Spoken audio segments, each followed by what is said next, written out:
Deep beneath the surface of Golarion lies a hidden world, a lightless realm of endless caverns hollowed out by ancient extraplanar forces in the Age of Creation. Among the surface dwellers, these realms, the Darklands, are the subjects of stories used to frighten young children, whispered around campfires, and spoken of only in hushed, fearful tones. These subterranean expanses extend deep into the earth in three major levels: the upper Darkland levels of Nar-Voth, the intermediate levels of Sekamina, and finally the deep vaults of Orv. While diverse species not only survive but thrive in the challenging conditions of the Darklands, many of those aware of the surface realm harbor a desire for its resources, the comfortable life there, and its abundant prey. Simultaneously, they lament the unsettling void of the open sky, the burning sunlight, and of course the power and sophistication of the so-called civilized realms, many of which will bring a swift death to any member of a Darklands native species foolish enough to wander the surface alone. This strained relationship with the surface world has bred a deadly animosity towards any daring surface folk who descend into the mysterious depths of the Darklands, a venture that likely entails confronting perilous dangers at every turn. This region deep dive will be structured a little differently from my other region deep dives, because instead of covering a single kingdom, I'm actually covering a huge area, the size of the inner sea, 3 times over. As such, I'm dispensing with the history section altogether, and diving straight into the geography of the Darklands. I also want to caveat this video with a note that I'm still leaning heavily on first edition sources here, which have the most detailed accounting of Golarion's Darklands. As such, I am including in this overview a look at the Dark Elves, formerly called the Drow, although some of this material may be getting retconned as more supporting content comes out for remaster. With those notes out of the way, here's a quick preview of what's to come. We will start our Darklands Gazetteer with a review of all the prominent and well-known points of entry into the Darklands. Then we'll look a level deeper, taking a closer look at the uppermost level of the Darklands, which is called Nar-Voth. Below Nar-Voth, we'll delve deeper still, until we reach the realm of Sekamina, once the great realm of the Serpent Folk, and now dominated by ghouls, Ulat-Kini, and demon-worshipping clans of Dark Elves. Finally, there are the lightless realms even below Sekamina, hollowed out by the Zeomorns, the alien vault builders who came to Golarion in its early prehistory. The vault builders constructed entire magical biomes in the deepest recesses of the world. These are the vaults of Orv, and for those few brave explorers who have discovered them, few things can prepare one for the marvels that might be encountered there. Enough preamble. Let's begin our tour of the Dark. The major Darklands entrances. Although many on the surface have heard of the Darklands, only a few possess the knowledge of how to access it. Randomly entering any dungeon or cave system won't suffice, as only certain cave systems or tunnels establish a direct connection to Nar-Voth, the Darklands' uppermost layer. While an expansive cavern system may share visual similarities and features with the realm below, it only qualifies as part of the Darklands if it possesses an access point, linking it to the greater Darklands expanse. Isolated cave systems that lack this connection to the lower regions won't exhibit the unique cultures and characteristics specific to the Darklands. For that reason, for adventurers, it's worth knowing some of the main access points. Although there are numerous lesser-known entrances, the following list highlights the major and well-known passages into the Darklands within the Inner Sea region. It's also worth noting that the Darklands extend across the entire world of Golarion, and there are access points in Kazmarin, in Vudra, in Tianxia, and likely even in the ruins of Aslant, but we won't cover all of that in this video. Instead, we'll keep things focused on the Inner Sea and the major Darklands realms below these lands. Starting from the north and west and traveling south and east, we can find the following major entrances into the Darklands in the Inner Sea. The Earth Navel. Located in the realm of the Mammoth Lords and discussed in more detail in that video, the Earth Navel resembles an inverted stepped pyramid carved out of the earth. Each of its stepped layers are filled with massive animal bones, which increase in size until one reaches a yawning cavern, which the Kelid tribes call the Sipapu, the belly button of the earth. It is believed that during the Earthfall Cataclysm, many of the mighty beasts that currently populate the realm of the Mammoth Lords survived the extinction event by retreating into the Sipapu. Yormer Dun. Yormer Dun is also located in the realm of the Mammoth Lords. It was one of the 10 ancient sky citadels built by the newly emergent dwarves at the end of their quest for the sky, but sadly its great halls lie mostly silent now, as Jormungandr's Dun's original builders were slain in a siege from below. They were defeated by the Duergar, or Grey Dwarves, devotees of the dark dwarven god Droskar, over 3,000 years ago. The new Duergar conquerors didn't have an easy occupation of Jormungandr Dun either.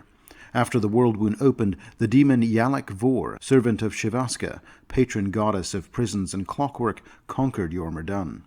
His Grey Dwarf loyalists continued to scour the halls for certain ancient dwarven artifacts, hoping to use them to further their demonic patron's stature. Jormungandr Dun remains one of the more dangerous passages into the Darklands that can be found anywhere in the Inner Sea. The Mirani Forest and the ruins of Kelwynvian. Discussed in more detail in my Varisia Deep Dive video, the Mirani Forest houses one of the former great cities of the elven race on Golarion, the ruins of Kelwynvian. During the Earthfall Cataclysm, not all the elves were able to retreat by way of the Elf Gates to Severian. A sizable portion of these elves gathered in Kelwynvian to determine a course of action. Their solution, arrived at only weeks before Earthfall, was to traverse a deep network of caverns in the neighboring Calfiac Mountains. The elves gathered their greatest works of art and magic and supplies for months, then filed into the caverns. The caverns under the Calfiac Mountains came to be known collectively as the Caves of the Craven, for the immense number of goblin tribes that inhabited these tunnels. Beneath that lay the Zulgath nation of Kuvoshik, one of Nar-Voth's larger collection of these savage reptilian creatures. The travails of these fleeing elves were deep and troubling. By the time the rest of the elven race returned to Golarion, the descendants of Kelwynvian's original inhabitants had turned to demon worship. These dark elves eventually waged a bloody war with the Ayudin over the ruins of Kelwynvian, as described in my Varisia video. The Mobad Lay and Zvernagati. As described in my Andoran Deep Dive video, the Serpentfolk Empire during the Age of Serpents emerged in 3 principal locations to conquer the surface: above Ilmuria in the south, at the Candlestone Caverns in the center, and above their majestic capital city of Zvernagati in the northern Kodars. The Serpentfolk were eventually defeated by the Aslanti, and these passages collapsed completely during the Earthfall Cataclysm except for their upper emergence points. The Shoanti tribes named this emergence point the Mobad Lay, meaning the steps into hell. The steps themselves end after a few hundred feet, terminating at a point of obvious collapse, staring down a seemingly endless chasm. Venturing further requires the use of ropes or flight. The truth of the matter is that the Mobad Lay is one of only a handful of locations that pierce the Darklands without ever connecting with Nar-Voth. After a sheer descent of approximately 7,000 feet, the pit opens directly over Zvernagati, the lost capital city of the Serpentfolk. The Deep Gate. Described in more detail in my Hold of Belkzen video, the Deep Gate is the site of the first and largest orc eruption from the Darklands into the surface world. Unlike the orcs who emerged into Avestan elsewhere, the orcs of the Deep Gate were particularly ingenious, and they built an enormous fortress of stone and iron over the tunnel mouth they had come from. The Deep Gate was one of the few sites where the orcs were not only able to hold their own against the dwarves, but also served as a place where they had a decisive victory over the region's native stone giants as well. Today the Deep Gate remains one of the most coveted orc fortresses in Avestan, with its control falling to different tribes with regularity. Urgir. Also described in my Belkzen video, the orc capital of Urgir was once the dwarven sky citadel of Kol Dukar, before it was conquered by the orcs in the Battle of Nine Stones. Like the other dwarven sky citadels, this one too holds a secret entrance to the Darklands that descends directly from the heavily guarded palace of War Chief Ardax the Whitehair. The Urgir entrance provides a path to the Duergar city of Fellstrock, though the Grey Dwarves do not frequently venture up that way due to the hordes of orcs that live in the great city above them. Nevertheless, rumors persist that the Grey Dwarves have interfered with orc affairs over the years, and one persistent rumor places the deep-dwelling dwarves at the heart of the still unsolved assassination of Belkzen's previous war chief, the much-loved Grask Uldeth of the Empty Hand. Yanderhof and Kragodan. When the dwarves emerged upon the surface world at the climax of the quest for the sky, they established 10 glorious sky citadels, fortress cities that formed the initial foundation of dwarven life in the Inner Sea region. Only a few of these great dwarven citadels maintain their connections to the Darklands. They are perhaps the most secure accesses into Nar-Voth to be found anywhere, as the dwarves contain them with a system of portals and vault doors constructed of reinforced stone, steel, and adamantine, and keep them under heavy guard, with a gauntlet of traps, sallyports, and fields of fire, not to mention the doughty warriors of the dwarven race. In addition, the tunnels just beyond these entrances are regularly patrolled by heavily armoured parties of dwarven warriors to warn off any Darklands threats that might choose to move into the area. With its deep mining operations, Nar-Voth in the Mindspin Mountains is probably the safest and most reliable passage into the Darklands anywhere in the Inner Sea. However, any traveller venturing into the Darklands from Nar-Voth will quickly find themselves on their own when venturing beyond the outer gates, protecting the Sky Citadel's expansive mines. Conversely, a little further south, the slightly smaller Sky Citadel of Kragadan has sealed off most of their access points to the Darklands. By reputation, only a single access gate is maintained, and this one is largely kept secret except to close friends of the dwarves of Kragadan, as here they aren't as well equipped to stand against the threat of possible invasions of Duergar from below. The Well of Sorrows. Of all the possible ways of entering the Darklands, the wildest and most reckless of all might be the Well of Sorrows, located on the Isle of Terror, which lies at the heart of Lake Incarthan. Here there was famously a duel between the last Aslanti Aradin and the Wizard King Tar-Baphon. At the heart of the Wizard King's domain was the Well of Sorrows, an ornate shaft embossed with images of death and enchanted with eldritch runes. Here Tar-Baphon created an elaborate trap intended to capture and imprison Aradin in the depths.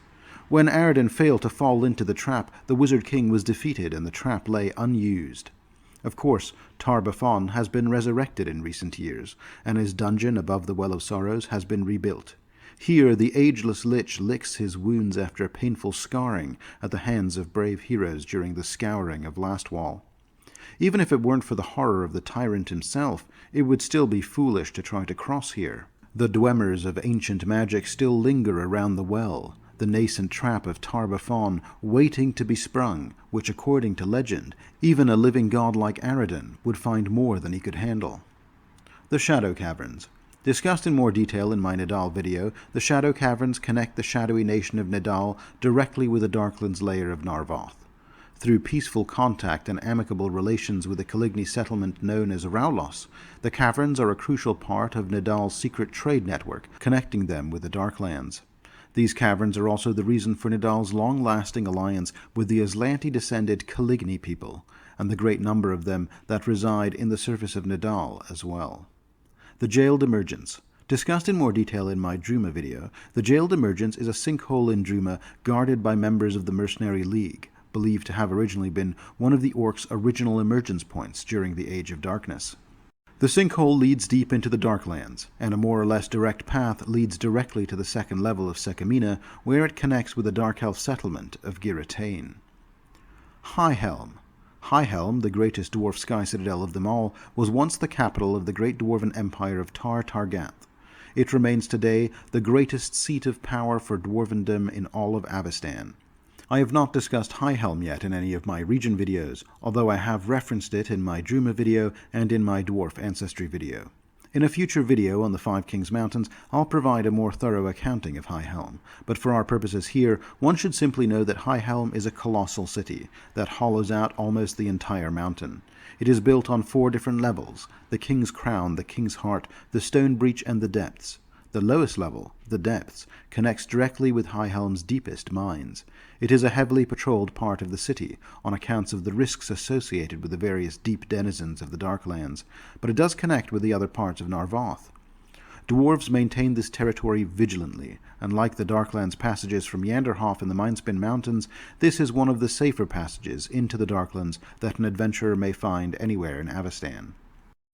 The Dread Dungeons. Another location I have yet to cover in my videos are the Dread Dungeons of Galt, and they can be found deep in the Fog Peaks. During the rise of one of the many failed governments that temporarily claimed control of the nation of Galt, the Primarch Bremavir moved the center of the people's justice from the guillotines of Izarn to a secret prison carved into the stone of the Fog Peaks. Political prisoners, dissidents, suspected provocateurs, and inconvenient personages alike disappeared in the night into the depths of this secret jail. Like all governments to have graced Galt in the last 40 years, Primarch Bremavir found himself on the wrong end of a popular uprising, and he was eventually led to the guillotine himself. Extensive torture was unable to wrest the exact location of the dread dungeons from the deposed ruler, and none who knew their location were captured in the coup. Not until some weeks later did rumours surface that Bremavir had secretly groomed a double to take his place, and that the Primarch himself had actually been tipped off by informants and fled into the night into his mountain fastness. Despite attempts by the next 3 provisional governments to locate the dread dungeons and its stolen treasures, no trace was found, and the quest was eventually given up. The dread dungeon's actual location is quite high in the Fog Peaks, though Bremavir's prison occupies no more than the first levels of this massive system of tunnels and chambers that he discovered there. To this day, the aged Bremavir sits atop his ill-gotten treasures, surrounded by loyal Gultan guards and Darrow allies, while below the labyrinthine dungeon extends downwards into Nar-Voth. Many political prisoners and innocent hostages alike still languish in deep cells. Bremavir dares not let the prisoners escape, fearing discovery at the hands of Camilla Dranik and the new government. The Scar Thicket. Discussed in more detail in my Cheliax video, in Cheliax's Whisperwood there lies a particularly densely overgrown region known as the Scar Thicket. Monstrous insects, deformed animals, and enormous bats dominate the Scar Thicket, and the farther one journeys, the thicker the canopy grows above.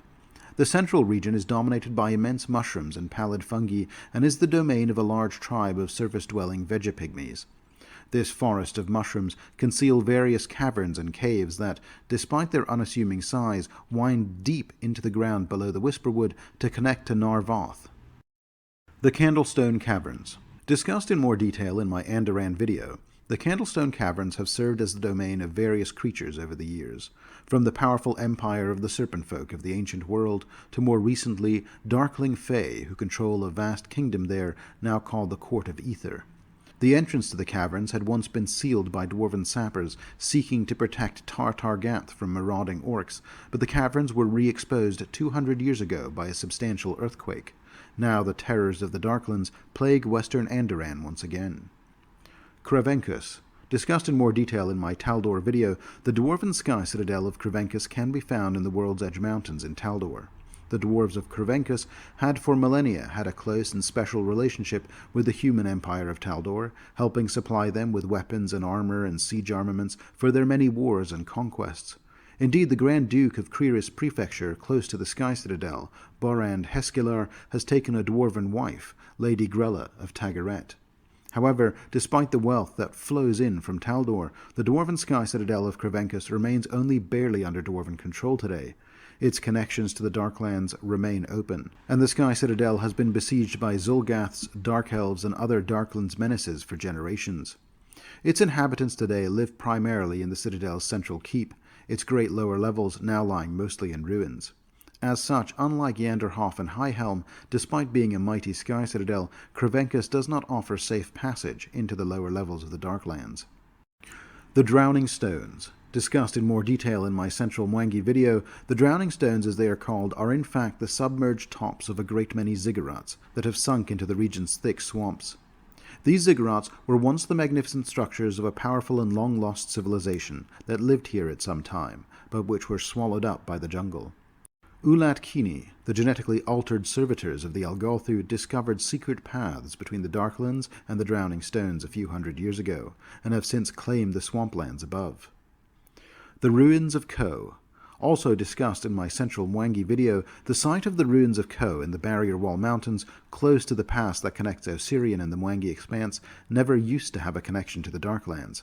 However, towards the end of the reign of the Shori Empire, the Shori capital city of Ko, which was once a mighty flying city, crashed into the mountains here with such force that parts of it broke apart and created new, but dangerous and unstable passages into the Darklands. Today, the ruins of Ko are protected from predations of creatures coming up from below by the Wamoto people, the heirs of the powerful Shori legacy. The Pyramid of Cameria. Looming on the banks of the River Asp, dominating the southern skyline of the city of An, discussed in my Osirian video, the Pyramid of Cameria is the notorious tomb of the only pharaoh to have openly venerated Rovagug. The extensive dungeons and trap-filled tombs below this pyramid are still occupied by the cult. The dungeons themselves are dominated by an immense central shaft just over 100 feet in diameter that not only connects the various dungeon levels but also drops all the way into Nar-Voth, to an extensive set of caverns ruled by a particularly violent tribe of Grimlocks who sometimes clamber up the shafts to engage in all manner of vile trades with a cult of Rovagug who dwells above. The Halls of Hammerfall. Described in my recent Catapesh deep dive video, the Halls of Hammerfall were once an extensive dwarven keep located in the brazen peaks of Catapesh. The halls are said to connect to the Darklands, and it is likely most of these connections are still open.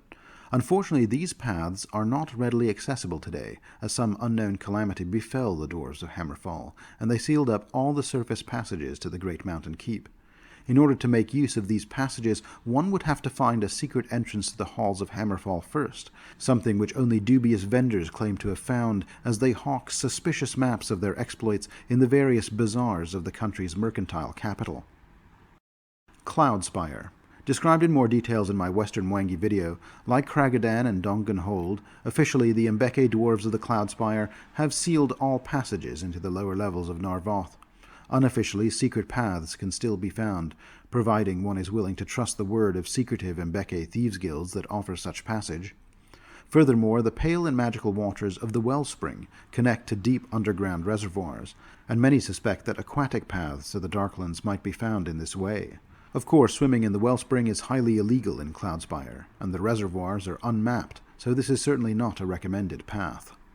Donganhold. On the other side of Garand, and described in greater detail in my Alkenstar video, the sky citadel of Donganhold once also connected to the Darklands. Although most of the paths to Nar-Voth have been sealed, there are some long winding tunnels that extend from Donganhold southwards, leading towards the Kulanet tunnels. Although the Kulanets and the Donguni have had their differences over the years, the two dwarf groups are technically allies, and the passages facilitate trade between these two cultures. Presuming one is friendly with the Kulanets, accessing the Kulanet tunnels via Donganhold is one of the safest ways, albeit a longer, slower way, to traverse into the upper layers of the Darklands. Savanthi and Ilmuria. Located deep in the southern reaches of the Mwangi jungle, the ruins of the Aslanti city of Savanthi represent another significant passage into the Darklands. Also discussed in my Central Mwangi video, the city of Savanthi was constructed over the ruins of an older serpentfolk city called Ilmuria, which was the capital of the southern portion of their empire. Today, Ilmuria is mostly held by the Urdefan, the mysterious deep-dwelling vampires created by the demons of Abaddon centuries ago, alongside the degenerate descendants of the serpentfolk that once held the city in antiquity. The hidden city of Ferdoz. Located somewhere in the undead-ruled nation of Geb, and also discussed in my deep dive video of that nation, the magical oasis city of Ferdoz is protected from Gebite necromancy and corruption by a wellspring of naturally occurring positive energy. Tunnels from Ferdoz connect to both the surface and to the Darklands below, but the Kulanet dwarves are careful to keep their domains a secret from the Gebites, and so finding any accurate maps of these tunnels is nearly impossible. The only safe way to navigate these paths is with a knowledgeable Kulanet guide. The Darklands level of Nar-Voth. The caverns of Nar-Voth comprise the uppermost reaches of the Darklands, typically extending to an average depth of 2,000 feet from the surface. It is with these caverns that the majority of Galarian surface adventurers and explorers are most familiar. Nar-Voth consists of countless isolated cave networks, sometimes connected to each other via long winding tunnels, and at other times existing only as single independent networks of caves. You cannot cross a continent underground by traveling solely through Nar-Voth. The thing that differentiates Nar-Voth from other near-surface cave networks is the fact that all Nar-Voth warrens include at least one lower passageway that winds down deeper into the earth, eventually connecting it to vast Sekamina below. Here is a map of the major tunnels and caverns of Nar-Voth, which has been overlaid on top of the Inner Sea world map. Major routes on the map are reflected by thicker lines, and minor routes by thinner lines. Empty circles represent paths up to the surface. Filled circles represent paths down to Sekamina. Such paths may also be found as part of the paths that go up, or at various points of interest. Points of interest have been given various icons here, generally attempting to denote what kind of species dwells there. The most prominent species to be found in Nar-Voth include the following. The Caligni and the Mongrel folk. The Caligni and the Mongrel folk are related peoples. Both were human originally. Specifically, they were of Aslanti origin, and they survived the collapse of the world by traveling underground. Predation from the natural Darklands denizens, who were much better adapted to the Darklands than they were, resulted in each having to find their own paths to survival. The Caligni turned to shadow magic, learned in part from the Darklands Fae of the Candlestone Caverns, and later from their Kuthite allies in Nidal, while the mongrel folk survived through hybridization with other Darklands creatures. Today, Caligni appear superficially human, albeit with pallid, desaturated skin and yellowed eyes, while the mongrel folk display a range of mutations and flesh-warped traits. Despite Caligni appearing generally more human than the mongrel folk, they are in fact the more sinister of the two human-descended Darklands dwellers. The Darrow. As described in last week's Zeomorn creature feature, the Darrow are corrupted forms of the Peck, who were fashioned by the Zeomorns during the Age of Creation from a combination of Fae and elemental spirits. Darrows are halfling or gnome-sized creatures with a wicked streak. Because of their tendency to engage in psychotropic hallucinogens, particularly in the form of poisonous mushrooms, many Darrow have been rendered quite mad, and communities of them are both dangerous and unpredictable. The Duergar, or Grey Dwarves. Torag, considered the high god among dwarves, tasked dwarf kind to undertake their quest for the sky in the Age of Darkness. However, not all dwarves worship Torag. Some worship Torag's great enemy, the dark smith known as Droskar, and they did not undertake the journey to the surface. In time, these would become the Duergar, or Grey Dwarves, and the great enemy of the surface dwarves. The Grondaxan, or Underground Dwarves. The Grondaxan are underground dwarves that worship the traditional dwarf pantheon. Related peoples to the dominant Haltaxan mountain dwarves and Ergaxan surface dwarves, the Grondaxan Nar-Voth settlements tend to be located in the immediate vicinity of the major Haltaxan sky citadels scattered across the land. These allies of the surface dwarves are greatly outnumbered by the Duergar in the Darklands these days, and therefore they must maintain constant vigilance wherever their communities can be found. The Grimlocks. The Grimlocks are sightless creatures, related to the Morlocks of the deeper levels. The exact origins of the Morlocks are not clear, with some suggesting human, possibly even Aslanti heritage, not unlike the Caligni and the mongrel folk. However, another possibility is that Grimlocks and Morlocks are earlier versions of the Ulat Kini, intentionally degenerated humanoids once built to serve the Aboleths, or possibly they were the result of experimentation by the Zeomorns in their early vault-building endeavors. Regardless, these savage, violent creatures hunt by smell and instinct and rarely form into larger, more sophisticated civilizations. The Zul'Gaths, or Troglodytes. Despite being of generally reptilian appearance, the Zul'Gaths appear to be unrelated to Iruxi or kobolds.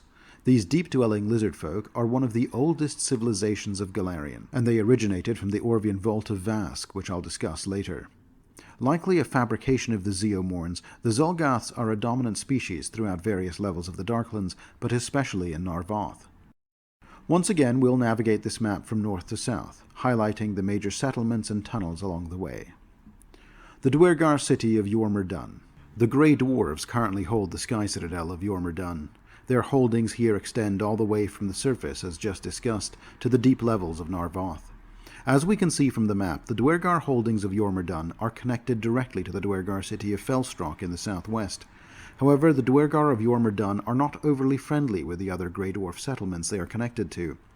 This is because, although the majority of Duergar worship Droskar, the Duergar of Yormur-Dun, uniquely among their kindred, are instead sworn to the demon lord Shivaska, and have been so since the demon Yalak Vor conquered the Sky Citadel. The Zul'Gath realm of Kuvoshik. As discussed in the Breach section, the tangled caves and passageways here were once used by the elves of the Mirani forest to escape into the deep, but are now primarily under the control of no less than 100 different Zul'Gath tribes. Although they live in close proximity with each other, the tribes are not allied, and infighting between groups is commonplace. Tribes commonly raid each other for slaves, steel, and eggs. Only when Kuvoshik is beset upon by a powerful external force, such as incursions of goblins or ogres from the caves of the Craven above, or by invasions of wormfolk or gugs from Zenebrum below, do the Zul'Gath tribes cast aside their bickering ways to join forces in defense of the region. These alliances, however, are extremely short-lived and often break down even before the defeated invaders have a chance to fully retreat from the area. The mongrel folk holdings of the Deepgate. The construction of the Deep Gate took almost 40 years, and for millennia after its completion, the keep of Deep Gate stood as a testament to the capabilities of orcs when united, but it has deteriorated greatly in the long millennia since its construction. The keep's chief engineers, the Steel-Eater clan, long ago moved to the Ironhearth Foundry, and maintenance fell to less competent tribes. The outer curtain wall is largely crumbled, and the lower Darklands levels similarly fell to disrepair. In 4714, these lower levels were conquered by a tribe of mongrel folk and fleshwarps. The mongrel folk here are led by Brother Fungus, a skilled druid who possesses a unique advantage due to his ability to communicate with the Darklands' native oozes. This has granted his tribe an upper hand in their ongoing skirmishes with orc forces of the Deepgate, despite their smaller numbers. The Dwergar city of Fellstrock. War Marshal Brithuan is the High Lord of the city of Fellstrock. Connected to the fallen sky citadel of Urgir above via a long tunnel, the dwarven ruins of Fellstrock lie deep beneath the Badlands of Belkzen. Though the Dwergar have dwelt in these lands for an age, they have only recently managed to fully fortify its perimeter, and Fellstrock can only recently be considered a true city, and this is all thanks in large parts to the efforts of War Marshal Brithuan himself, who is a careful and stoic leader, more measured and thoughtful than many of his kind. He works his clan tirelessly to continue to fortify the underground city against predation from the orcs invading from above, or other territorial enemies, including mongrel folk scouts from Brother Fungus's holdings in the northwest, or the Grimlock tribes of the Long Walk. Fellstrock today has a population of over 4,000, of which about 3/4 are Dwergar overseers, and about 1/4 of which are slave races of various ancestries, including mongrel folk, orcs, Grimlocks, and Zolgaths. The Caverns of the Long Walk. This seemingly endless passageway is the largest major artery of the Avestinian section of Nar-Voth, and serves as a highway of sorts for trade in the Darklands. Patrolled heavily by Dwergar from the cities of Hagegraph and Fellstrock, the Long Walk connects several key Nar-Voth locations throughout the region under Avestan. Despite the Dwergar patrols, it's still very unsafe, even for larger companies on the march. This is because numerous violent Grimlock communities make their homes in various tunnels adjoining with the Long Walk, and they are always hungry for fresh humanoid blood. The Caligny city of Raulos.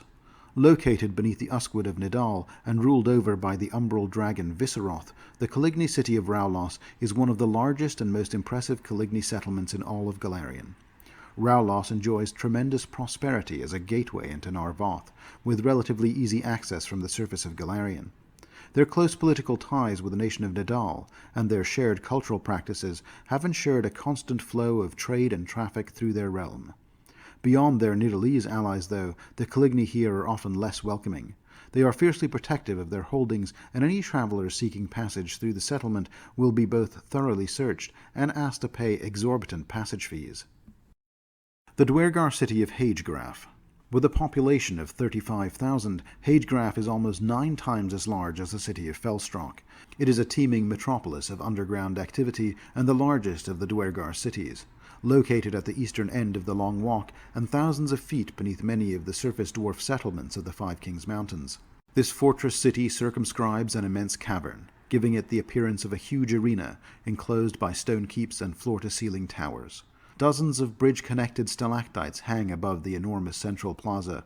They are ruled over by a powerful Dwergar king named Kurinde Orgukagan. Hagegraph is so massive, it effectively functions very much like the capital of a great Dwergar nation.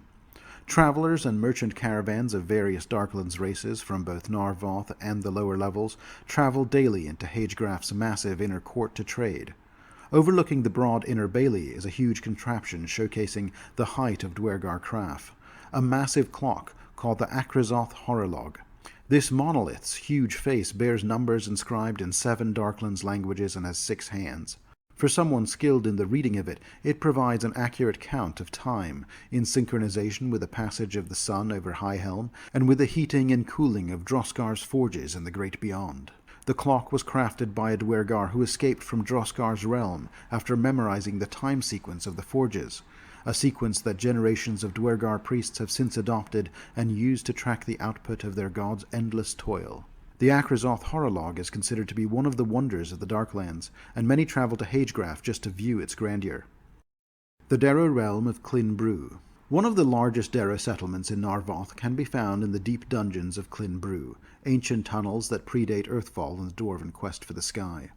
Approximately 1,300 Darrow dwell here, holding sway over the vast complex in a militaristic manner quite atypical of their normally chaotic kind. Their fortress connects directly to the infamous dread dungeons of Galt above, where they serve as both a holding and questioning service for Primarch Bremavir, who secrets prisoners here for long-term confinement in secure cell blocks. The ruler over these unusual Darrow is a savant called Mirgik, who keeps her true appearance a secret, and she maintains her alliance with the humans above for ready access to subjects for experimentation, as well as murkier reasons known only to herself. The Fortress of Kerba. Only slightly larger than Clin Brew, but far, far less organized, is the Fortress of Kerba, a word which actually translates roughly as debris in Undercommon. This enclave, which is sometimes considered a domain of the Darrow, is actually a shared domain, home to about 800 Darrow and 600 Grimlocks. It exists among the rubble of a collapsed cavern and dwarven fortress dating back to some unknown and ancient age. The Darrow and Grimlocks of Kerba have never bothered to repair the old structures, merely finding nooks and crannies among the debris to support them. The Darrow of Kerba do try to keep up the facade of having a real civilization, though, and they maintain an embassy in Delvingulf, the Dark Elf city located in Sekamina, more or less directly below Kerba. The Midnight Jungle. Extending from the lush scar thicket above, the largest populations of Vegapygmies in Nar-Voth can be found in the Midnight Jungle, an area of twisting tunnels ranging in size from a few feet to dozens of yards in diameter. The few explorers who have seen the Midnight Jungle and lived to return tell of massive fungal growths, of strange and exotic mushrooms, molds, puffballs, and growths of all shapes and sizes that choke the tunnels into a veritable subterranean jungle. It's impossible to tell how many Vegapygmy tribes inhabit this area, but they don't get along. At any given time, dozens of skirmishes between rival tribes keep the tangled pathways of the Midnight Jungle alive with mayhem. The Court of Ether. Perhaps the most infamous of Nar-Voth's region is also its least visited, even though it extends into the very bowels of Sekamina. This is a great natural rift nearly a mile across called the Endless Gulf. Several winding Nar-Voth passages open onto cliffs overlooking the depths, and dozens of ledges provide precarious means of navigating its sheer walls. Amid a vast growth of stalactites exists a fantastical inverted city of narrow bridges, sharp-edged ledges, and many hollow chambers that follow the contours of the stony roof. This stalactite city is known as the Court of Ether, home of the dark Fey Queen Frilagarma and her followers. Queen Frilagarma is attended in her fabulous city by all manner of Fey bearing a violent or cruel streak, including a large number of gremlins, redcaps, and corrupted pixies. Exiled from the First World an age ago, these Fey have long held a truce with the Caligni who dwell in a place known as the Shadow Caverns just below the Candlestone Breach, and they rely on them to protect the upper levels from potential surface folk invaders. The Darrow realm of Corganbeer. The largest Darrow settlement in Nar-Voth, larger than both Clin Brew and Kerba, is a maze-like series of tunnels located beneath the Taldan city of Casimir. Nearly 2,000 Darrow dwell in Corganbeer, along with half again that number of enslaved mongrel folk.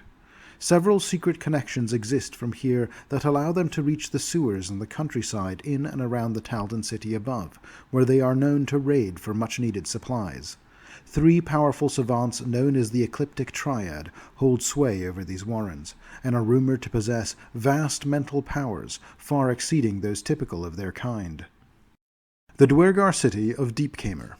Although the Duergar city of Hagegraph is the commercial capital of their nation, the spiritual heart is Deepkamer. All Duergar, except of course the demon-led Duergar of Yormer Dun, are sworn to the Dark Smith, Droskar. Thus the clergy of Droskar are crucial to the unity of the Duergar people all across the Darklands, and their seat of power is Deepkamer. It is a location as legendary as any in the Darklands, for few have ever visited its hallowed halls. All known entrances are heavily guarded by Duergar spider cavalry, as deep within the immortal elders of the Duergar race, the 7 patriarchs, said to be the first 7 dwarves to turn their backs on Torag and swear allegiance to Droskar. These 7 remain sequestered in Deepkamer, where they hear pleas from the Duergar kings, margraves, and war marshals, and pass decrees affecting the entire race. The Duergar believe the 7 meditate to make contact with Droskar's forge masters in the great beyond, and as a result, their edicts are considered divine law. However, a great secret is being kept by the Margrave of Deepkamer and his close advisors. In truth, only 2 of the original 7 patriarchs, both Duergar many thousands of years old, are still alive. The power of Droskar, which once sustained them, appears to be failing, and the 2 surviving patriarchs fear their own days may be numbered. Droskar himself has not divulged why this is the case to his remaining patriarchs, a mystery that could tear apart the entire structure of the Duergar nation if it were ever found out.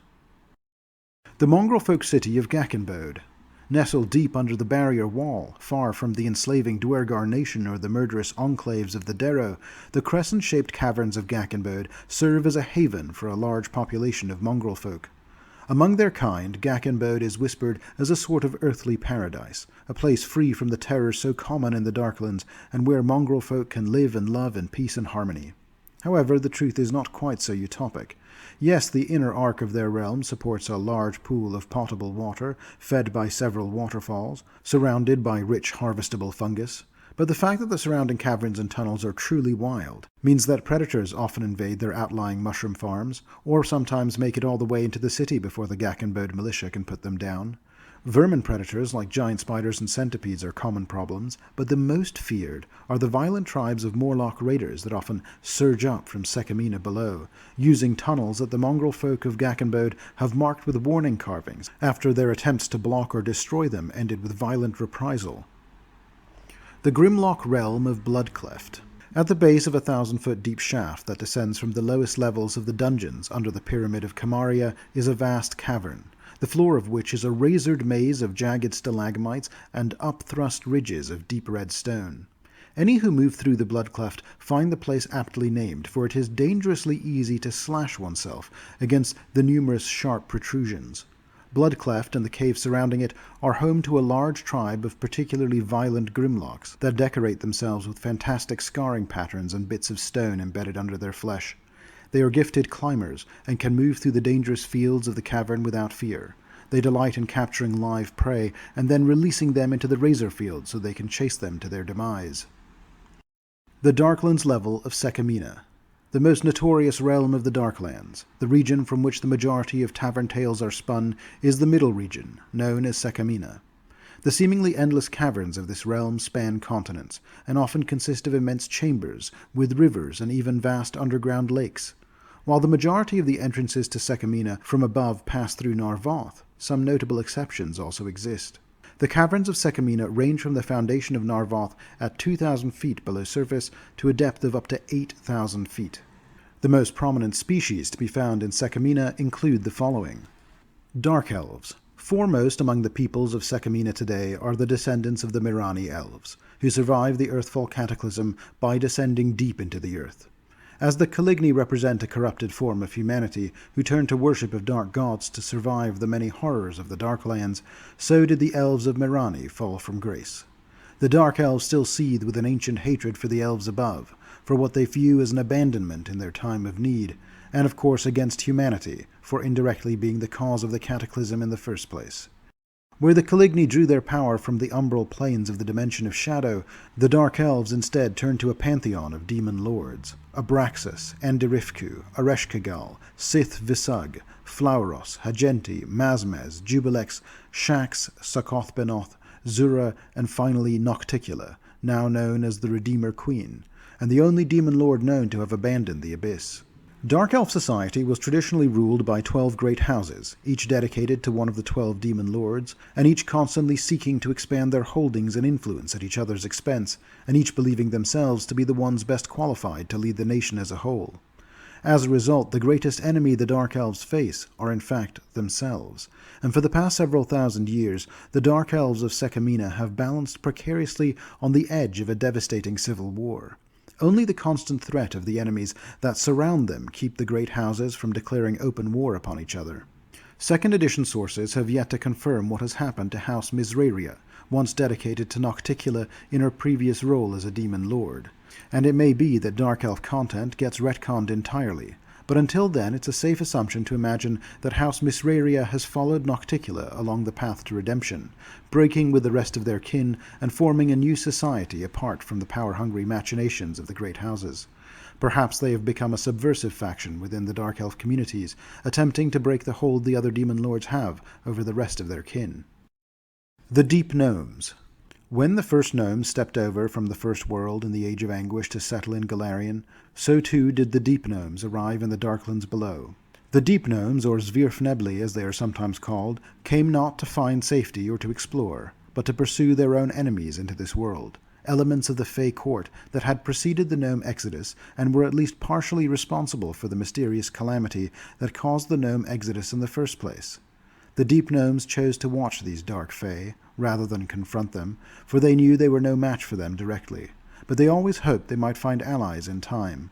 When the dark Fey settled in the Endless Gulf and built the Court of Ether, the Deep Gnomes claimed deeper caverns in Sekamina as their new homeland. Here they hoped to observe their nemesis from hiding, stepping in only if it appeared that the Ether Court would attempt to perpetrate a similar devastation in this new second world. As we can see, the Deep Gnomes are a notable exception to the common rule that most creatures of the Darklands are violent, territorial, or sadistic. Ghouls. Discussed in more detail in my Undead Creature feature, ghouls are a kind of undead creature that feast on living or carrion flesh.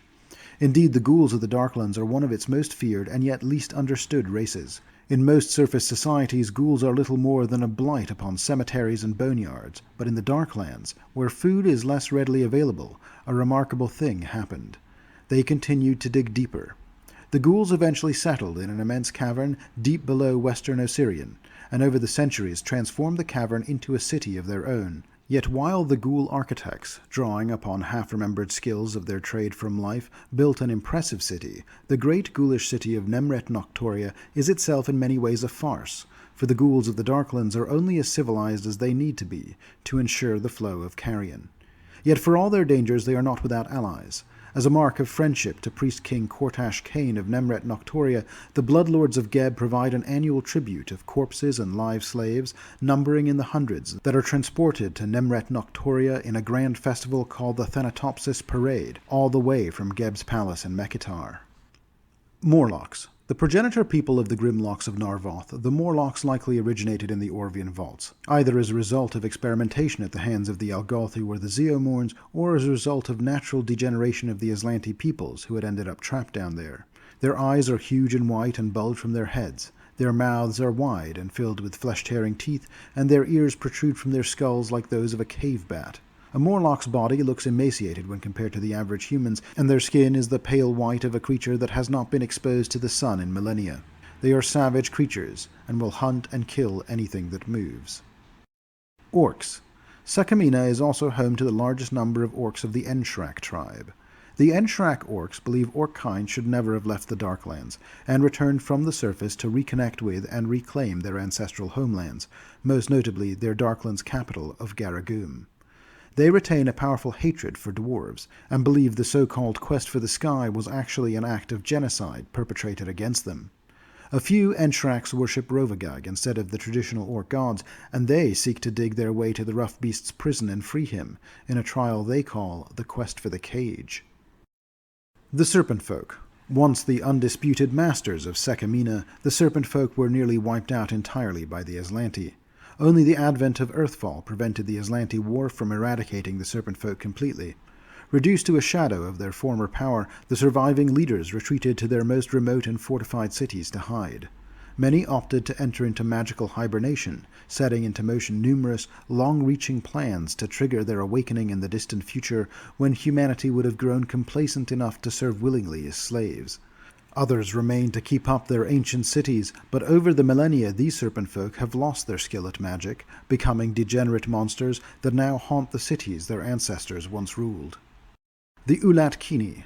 Misbegotten spawns of humanoids and vile species of fish, the Ulat-Kini, or more derogatively, the Scum, were a slave race created ages ago by the Algolthi from human stock culled from long-dead Aslant. In the ages to come after Earthfall, with the subsequent recession of Aboleth presence in the Darklands, legions of Ulat-Kini slaves were abandoned. Left behind, this savage Piscean species was forced to fend for itself. They can be found in any of the wet or aquatic corners of the Darklands. Urdefan. Also described in more detail in my Undead Creature feature, the Urdefan, or the Orvian vampires as they are sometimes called, are not a distant cousin to the surface vampire, but an entirely different species of blood drinker. The first Urdefans were created by the Oina demon, the eldest and most depraved of the horsemen of the apocalypse. They were made from the hunted shades of Abaddon, as part of an experiment to seed the material plane with demon worshippers. Urdefans have vampiric fangs with which to drain the blood from living things, weakening their victims and leaving their flesh bloodless and transparent. In some rare cases, victims of an Urdefan's bite, who are already destined to be sent to Abaddon, can rise hours after death as newly created Urdefan, with only vague memories of their former lives. However, this is not guaranteed to work in the way it is with a conventional vampire, and therefore the Urdefans developed other, more horrifying ways to propagate their cruel species. Wormfolk. Also called the Sugathi, the Wormfolk are the boneless minions of the Neothelids, who themselves tend to dwell only in the deepest recesses of Orv. What goals these worm-like monsters pursue at the behest of their immortal lords is a vexing mystery, for at times they seek only trade in strange bits of information, while at others they engage in horrifically violent crusades against other forms of life. Their primary purpose in Sekamina is to serve as a sort of ambassador race for the Neothelids, their masters being too few and too entrenched in their deep realms to leave. Now, once again, we'll layer the map of Sekamina over the Inner Sea as we know it, and take a look at the region's significant points of interest from north to south. The Dark Elf city of Far Parathra. Located deep beneath the perilous reaches of the World Wound is the Dark Elf settlement of Far Parathra. With a population of just over 7,000 Dark Elves, plus various allied demons and slaves, Far Parathra is a pretty sizable city for what is considered to be the most remote of the Dark Elf cities of Sekamina. Because of its close proximity to the World Wound, the Dark Elves of Parathra have made their home open to a large number of demons that entered Golarion through the rift that used to be open before its closure 8 years ago. This larger demonic population means that a number of Dark Elf Nephilim of demonic lineage, formerly known as Tieflings, can be found in this city as well. This city is known to be shockingly decadent, with tales of the violent orgies and week-long debaucheries becoming legendary, even among the Dark Elves of Sekamina. The Serpent Folk capital of Zverenagati. Although they once ruled Sekamina, the age of the Serpent Folk Empire is long past. All that remains are isolated ruined cities from these times. In many cases, these cities have been lost forever, as the caverns they were once in had collapsed.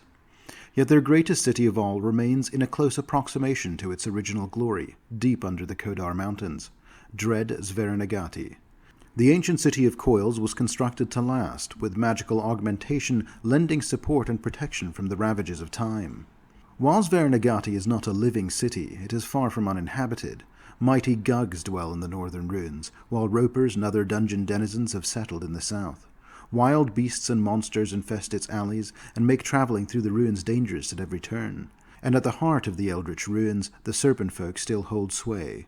Tribes of degenerates rule here in brutish sets of clans, prone to violence and infighting. Every few generations a Serpent Folk is born to these beasts that retains its race's advanced thinking and cunning, and often these Serpent Folk organize their lesser kin into deadly war bands against the other denizens of Zverenagati, in a hopeless attempt to retake their capital. At least once in the past few centuries, the Serpent Folk even made the climb up through nearby Mobad Lay, once the main entrance to their empire, to prey upon Varisia's denizens. The secret fortress of Viperwall was built at this time, and somewhere deep in that fortress, a functioning portal between the surface and the deep still exists. The Dark Elf city of Umberweb. Located beneath the holdings of Greater Magnamar in Varisia, Umberweb is a slightly larger Dark Elf settlement than Far Parathra, with a population of almost 10,000. Of the 12 great Dark Elf noble houses, the most ruling house here in Umberweb is House Moivis, dedicated to Mazmez, the demon lord of spiders, webs, and venom. As such, the iconography of Umberweb is notably arachnid, and as the largest Dark Elf city in Varisia, this has served to create the close association that many Varisians have between Dark Elves and spiders. The Flume Warrens. The Flume Warrens are a series of volcanic vents and geothermal rifts constantly filled with smoke and toxic gases. Buried deep beneath the cinderlands of Varisia, they serve as home to warring tribes of Azers, Magmen, and Salamanders. The denizens here seek to ally with the fire giants of the Mindspin Mountains, whom I discussed in more detail in my Hold of Belkzen and Nidal videos. The fire giants in turn continually play the tribes of the Flumorans off against each other for their own benefit. The Dark Elf city of Harrowspire. This fortress is a legend among the Dark Elves, as it houses the most infamous and grueling of all their fighting society arenas. The intense procedure a Dark Elf must undergo to train at Harrowspire kills more than it graduates, but those who emerge from its halls are the most formidable warriors in all of the Darklands. Harrowspire is built into a massive stalagmite, rising from the depths of an immense cavern. A tangled network of rope bridges connects the upper reaches of Harrowspire with the various entrances and exits, all of which open into a great cavern at a height of no less than 300 feet above ground. No exits from the cavern exist at ground level, which is infested by an immense colony of green slime. Intruders and trainee failures are typically hurled over the edge into this deadly lake. The current High Commandant of the Fighting Society is an unusually methodical and disciplined Dark Elf named Velinkwi Razarin, a master of all blades who bears several scars from close calls against overzealous students. Velinkwi eschews the Dark Elf traditions of excess in his dress, preferring to wear simple tunics so that armor doesn't interfere with his art. He patiently waits for the day when the portents shall be right, and one of the great noble houses of Zirnakainen rises to clearly dominate the others, so that he can place himself and his troops at that house's command. Zirnakainen. In the wake of the Earthfall cataclysm, when what seemed the very wrath of the gods rained down, the elves of the Mirani forest took shelter within Golarion itself. Wandering the endless night of the Darklands with no friends among the fear-crazed natives, these elves who stayed behind suffered unspeakable hardships, and for an unknown score of centuries died and lived as vagabonds and the prey of terrible things. Yet after traveling ever deeper into the pulsing earth, they finally discovered the womb of the world, a shelter where they could rest and multiply and recover. There they raised a great city, a testament to the tenacity of their spirit, the nobility of their suffering, and the memory of their one-time brethren's desertion. Bitter and graceful, beautiful and deadly, for countless years these outcasts, these elves of the dark, have both struggled and grown fierce in the shadows beneath the world. Their city reflects their centuries of suffering, and all they have had to do to survive. Its very name testifies to their tragic past. Zirnakainen, last home of the elves. Like many of the greater holdings of the Darklands, the great metropolis of the Dark Elves is built vertically on 3 major levels. From top to bottom, they are Erdrisair, the home of the nobility, a vast cavern dotted by groves of eerie fungus and broken by rugged cliffs where the palatial homes of Zirnakainen's great houses can be found. Cockir Davarin, the largest cavern and primary residence of merchants and other non-nobles, whose staggering size cannot help but take the breath away, and hot, smoke-choked Rigirnan, the undercity characterized by the forges and foundries of industry, where hundreds of workshops endlessly churn out weapons of peerless lethality and masterful construction. Points of interest in the upper level of Erdrisair are as follows. The Palace of House Vexedire. Veins of silver, jade, malachite, mithril, and more exotic materials trace the spires of many-towered House Vexedire at the north end of the upper level. Easily the most extravagant palace of the Dark Elf nobles, House Vexedire has sworn its loyalty to the demon lord Shax, the patron of lies and murder. Ruled over by High Matron Ulavaska Vexedire, House Vexedire is also advised by Varmirius, a Marilith demon considered to be the daughter of Shax herself. The Palace of House Azrene. A legion of demons and Dark Elf magi guard the largely deserted Azrene compound. First son Cardinier guards his familial home tenaciously, keeping his men on constant alert. Cardinier's mother, the house matron Alevra, formerly a high-ranking general in Keonin's armies, is rarely seen in the palace. House Azrene is sworn to the demon lord Abraxas, the patron of forbidden lore and magic. Citadel near Zevran of House Delure. The Death-Trap Citadel houses the sly stalkers of House Delure. Half-decadent palace and half-labyrinthine training ground, House Delure always appears deserted from a distance, though in truth hidden assassins and invisible monstrosities guard the house. Aside from the occasional healer, alchemist, or herbalist, few are ever seen visiting near Zevran, and even fewer are witnessed leaving. House Delure is sworn to the demon lord Andirifku, the patron of traps and sadism. The Irresistible. A boutique and meeting ground for wealthy Dark Elves, the vast halls of this pleasure palace are available to arrange a variety of grandiose events, from finely catered balls and galas to elaborate funerals. In addition to a network of professional servants, Housemaster Gandirik Fesh also employs his own troupe of skilled actors and performers, the Double Dagger Players. The Palace of House Moivus. As already mentioned, House Moivus is sworn to Mazmez. House Matron Paphagia Moivus can be found here in this decadent palace, covered in decorative webbing, adorned with sculpted spiders, and protected by giant carnivorous centipedes. The Tower of Elechinok. Crafted from a single stalagmite, this grandiose tower connects with a tower situated in Cochir Davrin below. Within this expanse lies the offices and salons of emissaries from outlying Dark Elf communities, as well as a redoubt for the city's scouts and spies, under the command of second daughter Tiris of House Delure. The Shimmer Deeps. A myriad of multicolored algae and floating fungi cover the pools of tainted water at Erdrisair's heart. Regardless of their noxious quality, the swirls of toxic runoffs and waving fungi give the shadowed pools an ominous and otherworldly beauty. The Poison Key. Situated at the center of the land bridge between the Shimmer Deeps, this lavish feast hall caters to wealthy dark elves. The house is attended by a retinue of mute, blind slaves, allowing Madame Emerin Tidranor to maintain her establishment's promise of absolute discretion. Nirvestus Crucible. This deep pit connects Erdrisair with Cochir Davrin. Dark elves with the ability to fly or levitate, as well as caravans of wall-crawling creatures, often forego the typical tunnels connecting the two great caverns in favor of these vertical shortcuts. The grounds of House Vonarch. The grounds of House Vonarch hold both the Vonarch Palace and the infamous arcane tower of Solokas. These locations are featured prominently in the first edition adventure path Second Darkness. House Vonarch is sworn to Ereshkigal, the faceless sphinx, patron of portals and riddles. The Darkling Eye. This is the showroom of prestigious jeweler Venso Unisva, a vindictive perfectionist and a favorite customer of several noble matrons. The Palace of House Misraria. The cavernous ceiling of Erdrisair hangs close over the obsidian minarets of House Misraria. Traditionally, House Misraria has been sworn to the goddess Nocticula, though what has happened to House Misraria since the ascendance of the Redeemer Queen, as discussed in my Sekamina overview, is not currently known.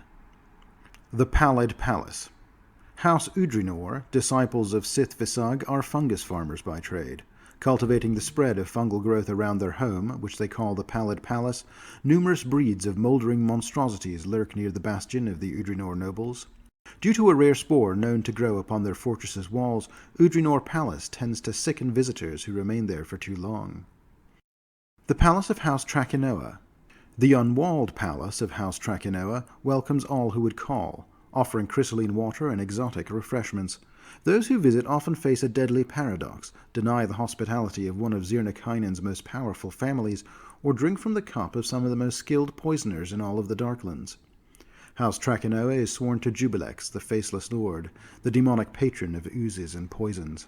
Situated just below Erdrisair is the city's main level, Cochir Davrin. Points of interest here include the Broken Chain Inn and Tavern. Run by Farnes Zarn, a former ranger, this popular stopover in Zirnakainen is known to trade in information and is a great place to catch gossip in town. The Vostrak Slum. The cruel slum overseen by House Resverin, known to be servants of Zura, the Vampire Queen, also contains a prominent prison and a showroom for slaves. Citadel Torior. The outer keep guards the passage to Zirnakainen's outlying settlements and is led by Garhaz, a veteran flesh-warped warrior. Flauros' Eyes. These crags in Cochir Davrin can be used as a passage to the lower levels, but the noxious steam that bubbles up from below deters most traffic. The Reek. A warehouse turned flophouse, the Reek gained its name from its most common patrons, Zulgath visitors to the Dark Elf city. It is also known to serve as a kind of last resort for wanted refugees. The Drashes and Vivirnis. The Drashes is an underground grey market, known to be a lawless area with rampant crime. Overseeing a protection racket in this area is noted crime lord Zomos Fane. Situated high above the Drashes, along the level's ceiling, the roof of Cochir Davrin bubbles into a gigantic dome. Into the walls of this dome, the Dark Elves have constructed 12 cavernous shrines, dedicating one to each of the city's demonic patrons. Accessible only via flight or other magical means, this is Vivirnis, the Chapel of Sovereigns, the greatest temple devoted to the fell pantheon of the Dark Elves. The Scree. This collection of formerly abandoned workhouses has come to be a Darrow neighborhood, where Darrow slavers bring captured victims for sale to the Dark Elf overseers. The Plazas of Travail. Scattered throughout the main city, the Plazas of Travail are dark, beautiful areas, built long ago to beautify the city, but also to remind the Dark Elves of Zirnakainen of their abandonment after Earthfall. They feature artful depictions of their centuries of torment before the protection provided by the cabal of demon lords quote-unquote saved their race. The Gardens of Chait. Functioning as a bank of sorts, Matron Chait, the so-called last daughter of an extinct noble family, provides capital for any venture, employing a gang of loan sharks and thugs to terrorize debtors who might try to default on their payments. Sithvahe Lake and Yagasvanas Forest. This fungus-lined lake and the adjoining forest of giant mushrooms is tended by farmers and fungal druids, and grows much-needed foodstuffs for many of the city's residents. The Blind Eye. Located just inside the city's first curtain wall, the Blind Eye is a taproom run by Dwergar brewers and serves dwarven fare and drinks. It is known for its privacy and hatred of snitches. The Diamond Coffer. This unique facility is a house of sanctuary, offering both concealment and escape from authorities with those that have the means to pay. The coffer's proprietor is an ageless elf vampire, and his prices vary depending on the customer's desperation, from several platinum coins to perhaps several pints of blood. The Blind Serpent. One of the best alchemy and poison supply stores in town, Mistress of Venom's Ceus runs this shop, and though she has a cryptic and shadowy past with some rumored plans for an elaborate vengeance against her enemies, she does sell poisons and toxins of all sorts at reasonable prices. The Mizia Falls. Fed by the endless Tyr underground river, the Mizia Falls provides potable water to much of the city, and is tended to by House Trakinoa. The Sinakoscriel District. This district includes a variety of schools specializing in the arcane arts. For those wishing to dabble in dark magic, including various kinds of necromancy and occultism, there are few better places in the Inner Sea to learn such arts. Ilechinok, the Topless Tower. Connected directly to the Overcity as described in my previous section, at the main level, Ilechinok serves as the heart of the city's government, containing both the council chambers for the Council of Widows and, of course, the soul-wrought throne. Crafted of black diamond and said to contain the tortured spirits of 1,000 betrayers, the vaunted throne stands in reserve for the tyrant of Zirnakainen, a position that has been vacant for several hundred years due to the council's fractious nature. The Sire. Zirnakainen's only gentleman's club. For centuries the posh estate had served as a hotbed of social unrest, but Master Jondan Hoyce has prevented retribution from the Council of Widows by retaining the support of numerous wealthy noble sons, not to mention a legion of guards who deter regular attacks. The Circle Sublime. This combination opera house and grand arena hosts various performances, including plays, art exhibitions, and of course deadly gladiatorial events. The Palace of House Razivreen. House Razivreen is a noble house that has always claimed to disdain soft decadences, opting to live in the heart of Zirnakainen rather than in the Overcity above. They follow Zura, the vampire queen, and count a great many vampires among their number, including the house matron Vulisakra, who is also advised by the powerful succubus and cleric of Zura, Liluresha. Ovesia, the Pale Market. Drawing in traders from across the Darklands and regulated by the Dark Elf Nephilim Letiendiel Dirvond, the Pale Market is Zirnakainen's grandest market, offering a wide variety of goods and fares. Lake Timisgana. Another of the city's bodies of water, Timisgana has many groves of mushrooms, which are harvested by the fungus farmers of House Udrinor. There are also rumors of strange creatures here that periodically emerge from the depths of this lake. The Venom Kiss. This pleasure den caters to both lesser Dark Elf nobles and rich merchants. The Enigma Boutique. Run by the merchant Irnadine, this overfilled shop deals in curios and mysteries from throughout the Darklands. Finally, points of interest in the lower level of Rigirnan are as follows. House Kaldrana. The fortress-like palace of the Kaldrana noble family rises above the lake of molten rock, proclaiming the family's dominance over this lower level.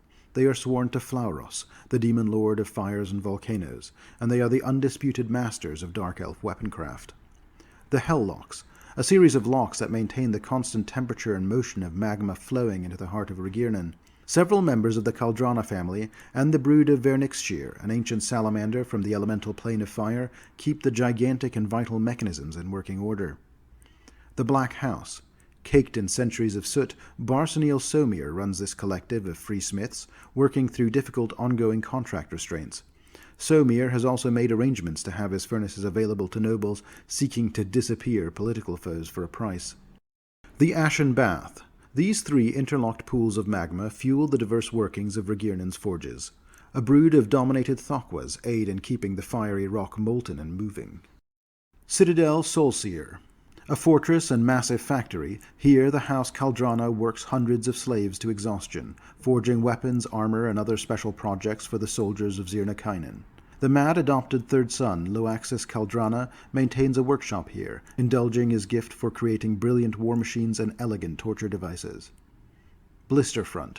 The largest of several waterfronts maintained by House Trakinoa, Ioam Trakinoa and her demonic guardians assure that the smiths of Regirnan pay high prices for the cool liquids they require. The Flamefall. A massive rent in the earth through which the lake of fire empties into untold burning depths below. A gang of rowdy fire mephits often loiter about the falls, while somewhere below lies the lair of the Baelor Arn the Embersoul, once an ally of the first tyrant of Zirnakainen. The Silver Tongue. Here, the silversmith Garion Esteraim creates some of the finest jewelry in Zirnakainen and manipulates a vast web of informants. The Scrap House. The hulking former Black House smith Diarnis Vis pays well for scrap metal. She unnerves her neighbors by keeping her rust monster pet Ironhide close at hand. Drin's. A simple, low-class tool shop run by the Dark Creeper Drin. He is rumored to keep a hidden basement under his shop, but it's not known what he hides there. Votharm. This is House Razivrin's largest slave camp in Regirnan. Citadel Kionis. A barrier between Regirnan's forges and tunnels that stretch deep into the Darklands. Several legions of veteran Dark Elf warriors under the command of Mikarva Udrinor guard the city from the horrors of Sekamina and Orv below. The Caligni auction houses at Zurspium. Located directly below the Caligni Nar-Voth city of Raulos is Zurspium. Some 7,000 Caligni dwell here in this deeper level, and all of them are involved in the slave business. Here a series of caverns is arranged in a ring, with jagged chambers arrayed around the large central cavern known as the Auction of Zurspium, and it serves as the largest open slave market in all of the Darklands. Shipments of Uplander slaves are purchased through the nation of Nadal above, while the Dwergar slave gangs bring in other slaves from other holdings beyond. The caves themselves are maintained by the Caligni of Raulos, though they work under the leadership of a single powerful Dark Stalker, known as the August Caller, who personally calls all of the most important auctions. Non-sentient creatures are also sold here, as beasts of burden, breeding stock, or sources of food. Members of any race are welcome in Zverspium, as long as they bring coin or trade goods and make no trouble. Giratane. Also discussed in my Druma Deepdive, Giratane is a unique Dark Elf settlement in a number of respects. Firstly, it is the uppermost of the major Dark Elf settlements, located quite close to the border with Nar-Voth, and it does a steady trade with the nearby Dwergar city of Hagegraph by way of the Long Walk. It also is connected directly to the nation of Druma by a long upwards climb, leading to a surface opening called the Jailed Emergence. Although the Dark Elves have often been reviled by the surface peoples of Golarion for their demon worship, the Drumish have managed this relationship with Giratane as they have with all their neighbors, through trade and profit. The Giratane Elves are therefore the least xenophobic of all the Dark Elves of Golarion, and have the most open relationship with the surface culture. Many Giratane Dark Elves have been welcomed to the surface by the Calistocrats. The wealth of the Calistocracy has also created new systems of power in Giratane, which means the great houses don't hold the sway here they do in other parts of the Dark Elf nation. Giratane is not a small settlement either. It's tied for second largest after the capital with the port of Delvingulf, with a population of around 15,000 residents. If, as I suspect might have occurred, House Misraria has indeed tried to follow the Redeemer Queen and sought a path of redemption, then it is likely House Misraria would have moved the majority of their holdings to Giratane, where such a thing could happen without the same severe backlash they might experience elsewhere. The Dark Elf city of Blackstrand. With a population of just over 5,000 residents, Blackstrand is fairly significant, and it often serves as a second major trading post to the Caligni city of Zverspium. Not too long ago, a rogue Ayudara, one of the Elvish Waygates, was discovered near the city, but it does not appear on any official Ayudine records and was likely built in secret, separately from the rest of the gate network. It has yet to be reactivated, and so its destinations currently remain unknown. The Endless Gulf. Below the eerie Nar-Voth Fey city of the Court of Ether yawns a tremendous chasm known as the Endless Gulf, a rift that plummets all the way into Orv itself, punching through the roof of the Midnight Mountains. Vast groups of doombats, mobats, ropers, and cave-fishers haunt the walls of this cavern. The rocky walls of this vast expanse tantalize travelers with glimpses of furtive movement and strange hooting calls and clicking echoes. Within this warren of passages and hollows of cliffs dwell several rookeries of dire corbies, hideous bird-like humanoids led by an ancient and powerful harpy crone named Nivaki. Exiled from the Zo mountains of Kadira long ago, Nivaki begat several twisted daughters from the flock of degenerate birdmen that now haunt this lightless and seemingly endless chasm. Garagum. 9,000 years ago, the orcs of the Darklands engaged in a battle against invading dwarves at the site of their great capital city of Garagum. For the orcs, this was a battle for their homeland and for the seat of their civilization. For the dwarves, it was merely a stop on the road to the prophesied mountain of High Helm. The orcs lost that battle, their great ancient city was crushed, and their people fled to Upper Nar-Voth, and then via the caverns of the Long Walk they eventually reached the breach of the Deep Gate, from which the majority of their kindred entered the surface.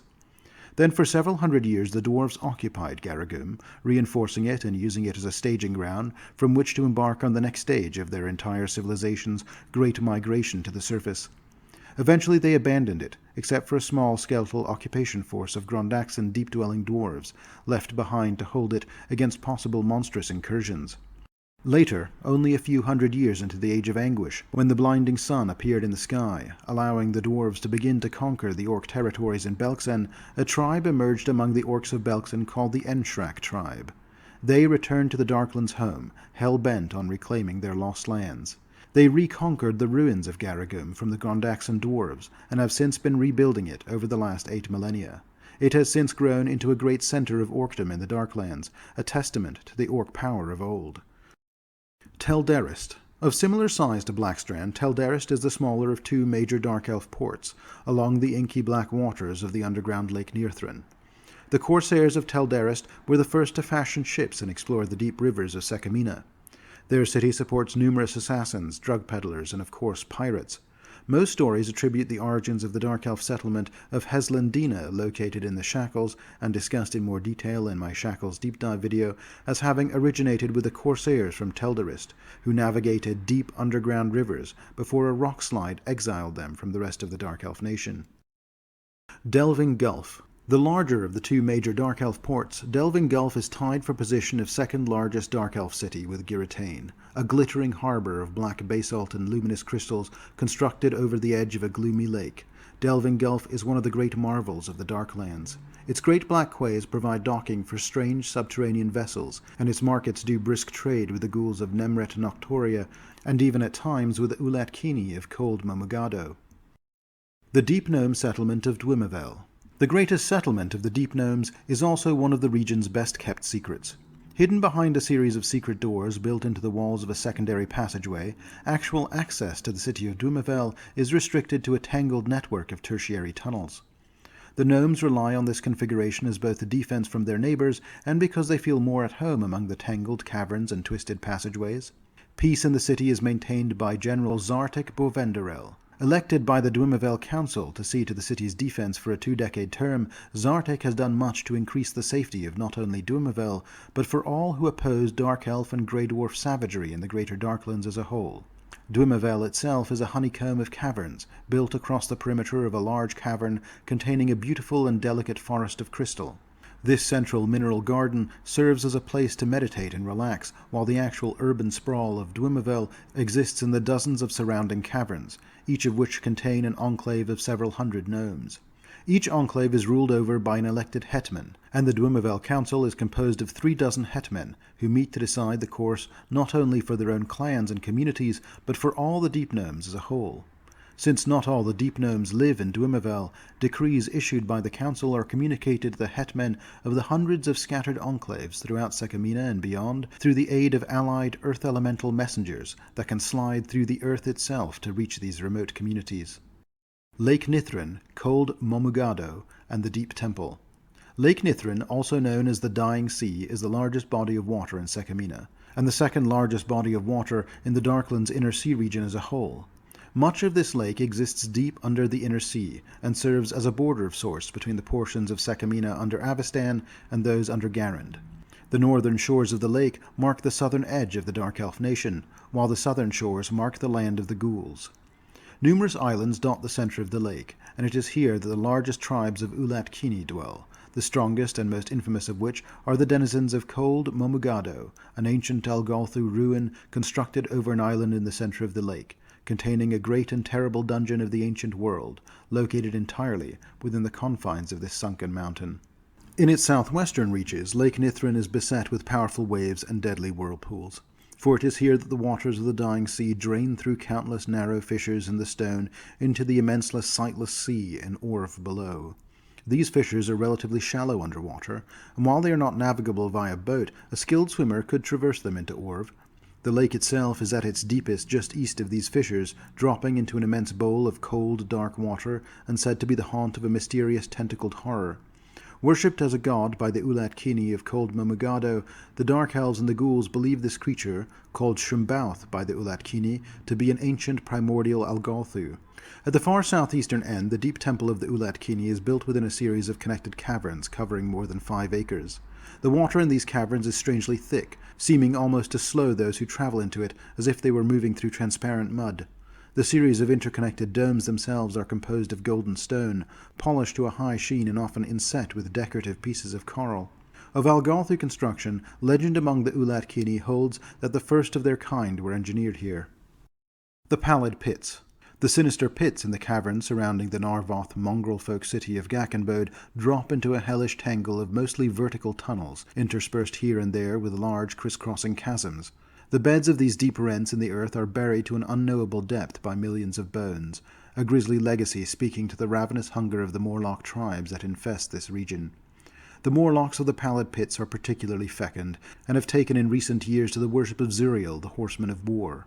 What fell influence opened the Morlock's faith to this powerful archdemon is unknown, but whispers among patrols from Nemret Noctoria claim that a powerful demon has recently come to the Pallid Pits, perhaps to organize the Morlocks into a private army for its own sinister goals. Nemret Noctoria. The center of ghoul culture has always been and always will be the great necropolis of Nemret Noctoria, a hidden city of tombs and sepulchres buried far beneath the desert sands of Osirian. Here, in lightless caverns supported by columns of whitish stone that resemble the ancient bones and ribs of some truly titanic creature, lurks the bulk of Sekamina's ghoul hordes. These columns of white marrowstone are thick with veins of shimmering lazurite, making the site a perfect capital for the ghouls. The core of this city of hidden pyramid spires and ziggurats is an immense temple where strange animal-headed ghoul priests dance and worship, while their lesser kin raid the vaults of long-sealed royal tombs for the tantalizing victuals hidden within.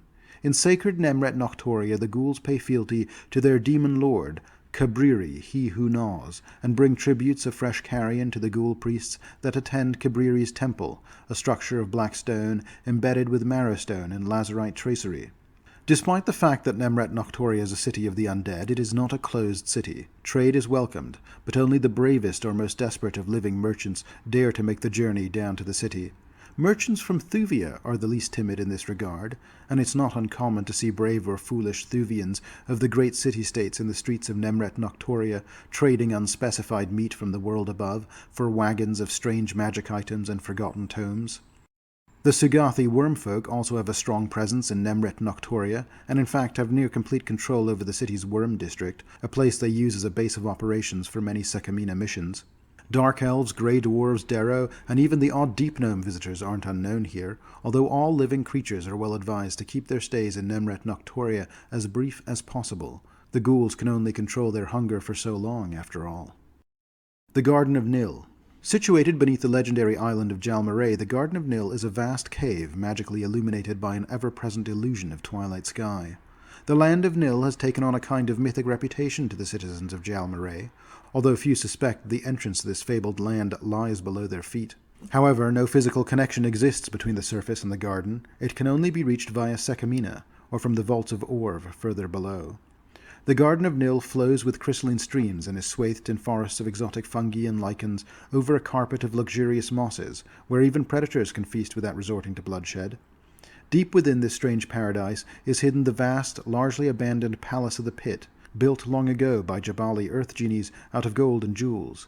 Today the Jabali have abandoned the Garden of Nil, and it is now inhabited by various curious creatures that have discovered it in the years since, including the notorious Johnny Bard Silent Jessa, who is said to use a magical portal within the city to travel to dozens of different surface cities to lure men to either an eternity of bliss or to a cruel death, depending on who's telling the story. The Carrion Falls.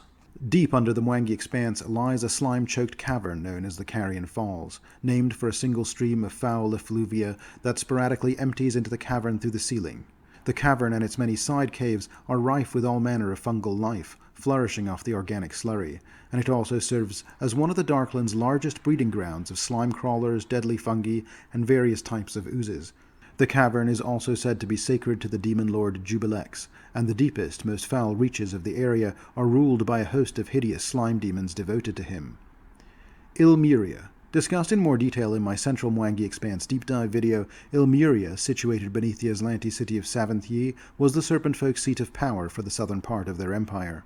It was here that the Aslanti hero Savath decapitated the avatar of Idursius, god of the serpent folk, and ended their millennia of dominance at the end of the Age of Serpents. Today, the city of Ilmuria is primarily occupied by serpent folk and by the Urdefan, the strange and demonic Darkland vampires. The Vaults of Orv. Although some surface scholars have heard of Orv, the third realm of the Darklands, most know little more than legends of this fabled land.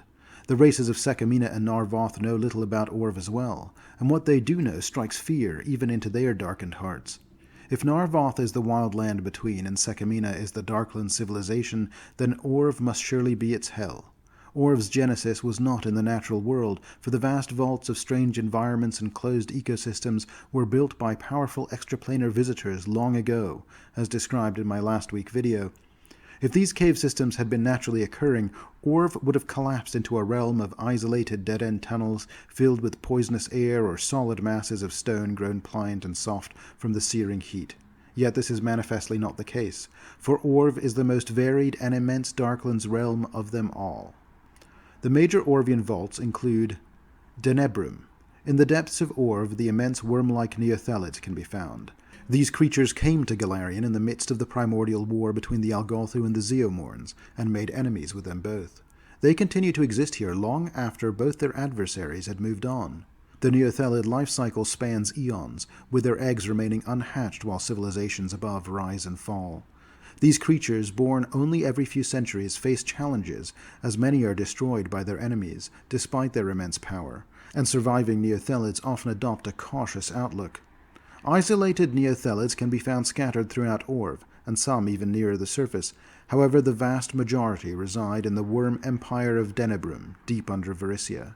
In this dark and fetid swamp, neothelid hives compete with each other, each housing a single neothelid and tended by armies of Sagathi wormfolk minions who worship them as kings, fathers, and gods. These neothelids endlessly plot and scheme for a re-emergence where they themselves are the new masters of the Darklands, sending their wormfolk spawn on missions to study and undermine other nations. The neothelids themselves are the spawn of even more powerful entities from beyond Golarion, dwelling in the depths of the Dark Tapestry. They worship ancient outer gods like Yog-Sothoth and Azathoth, passing down their mysteries to prepare minions for a future where the neothelids rule the world and consider all life as mere cattle for their hunger. Deep Tolguth. A lost world in every sense of the phrase, Deep Tolguth is a place of wonder indeed. This vast cavern is lit by a brightly glowing sphere of light that burns from the center of the ceiling's cave, nearly 2 miles above, and the air itself is filled with clouds and strange mists. This false sun shines for 12 hours at a time, before swiftly diminishing to nothing, plunging the vault into 12 hours of near darkness, lit only by the countless points of glowing crystals that stud the cavern's ceiling, much like a field of stars. Those who come to Deep Tolguth often mistake their emergence as a return to the surface world above, with only the static position of the sun above betraying the truth of the place.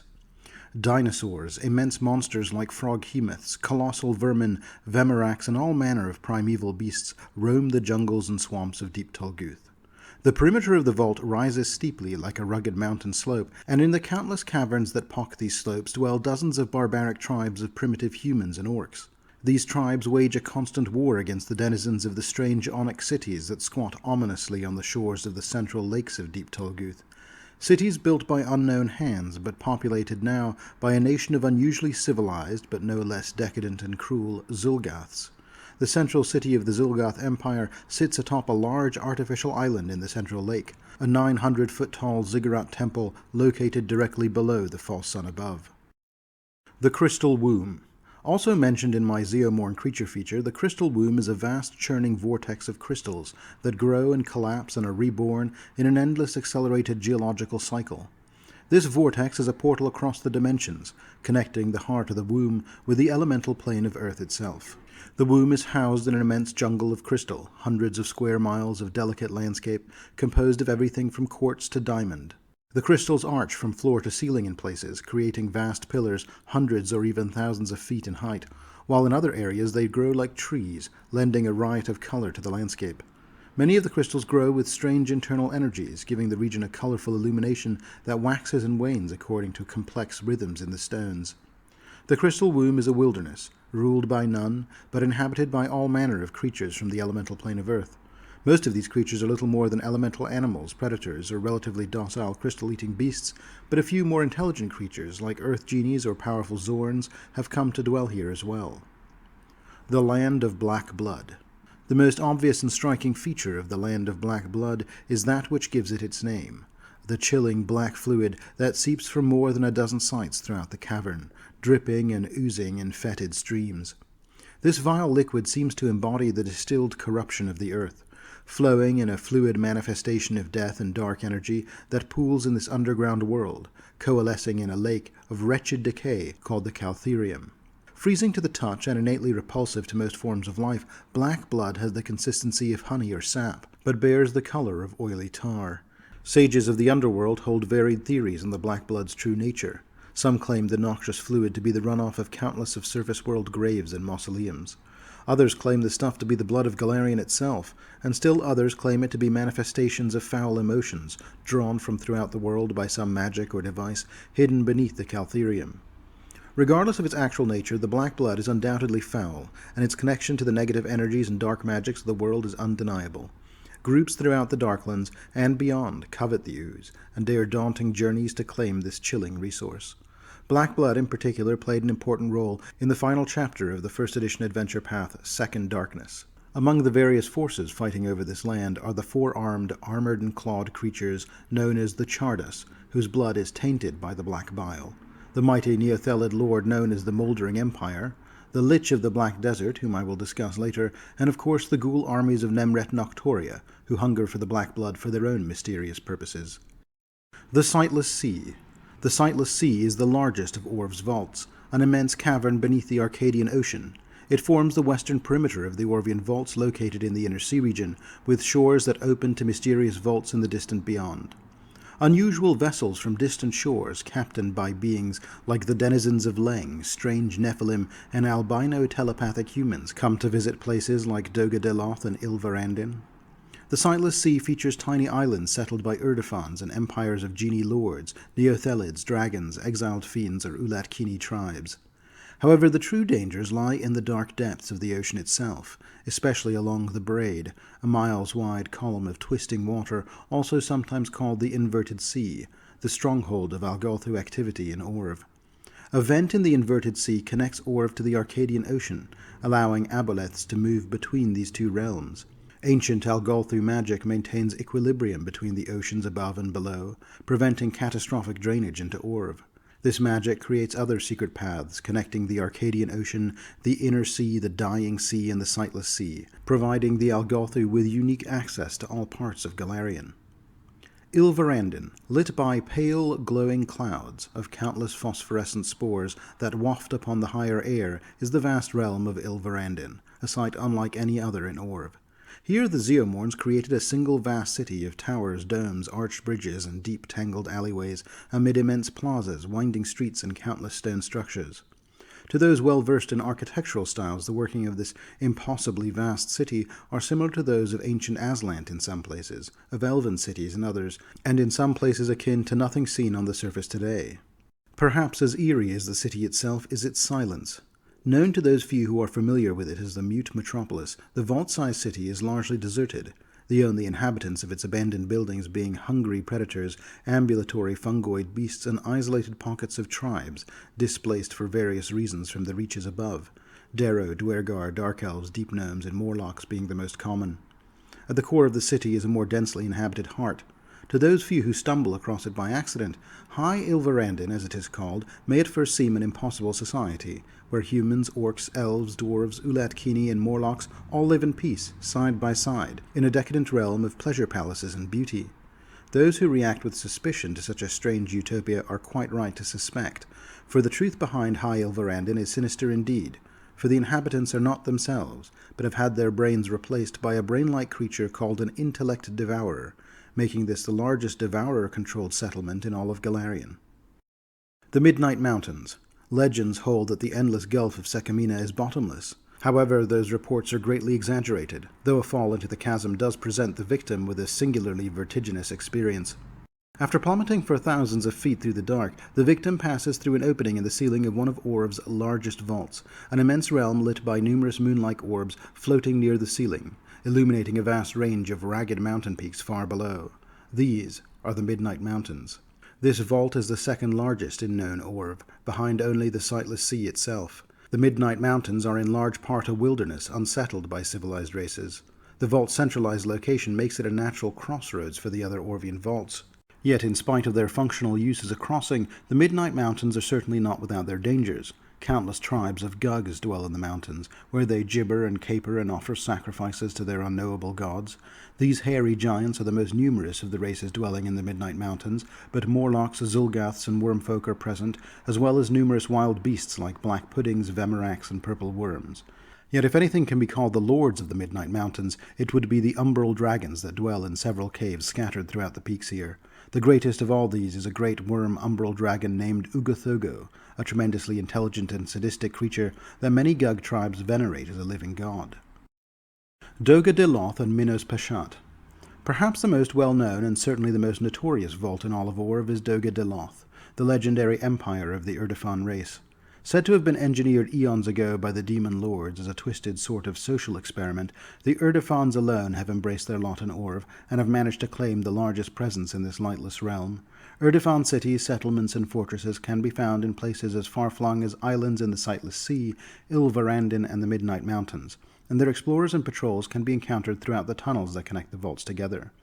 Yet their true heart and center of power lie here, the vast vault of Doga Deloth. Situated on the shores of the sightless sea, Doga Deloth is a land of myriad extremes. Just as with surface nations, a network of roads, cities, and fortresses decorate the caverns, sharing space with the vast forests of mushrooms, hills of razor-sharp crystals, rivers and lakes flowing from immense waterfalls fueled by the dying sea in Sekamina above. Yet while portions of the vault are uninhabited and wild, the nation itself is relatively civilized, if one could call a race of demon-worshipping sadists civilized. There are 8 major cities in all, but the largest is breathtaking Neovengia, situated on a large underground river that feeds into the sightless sea.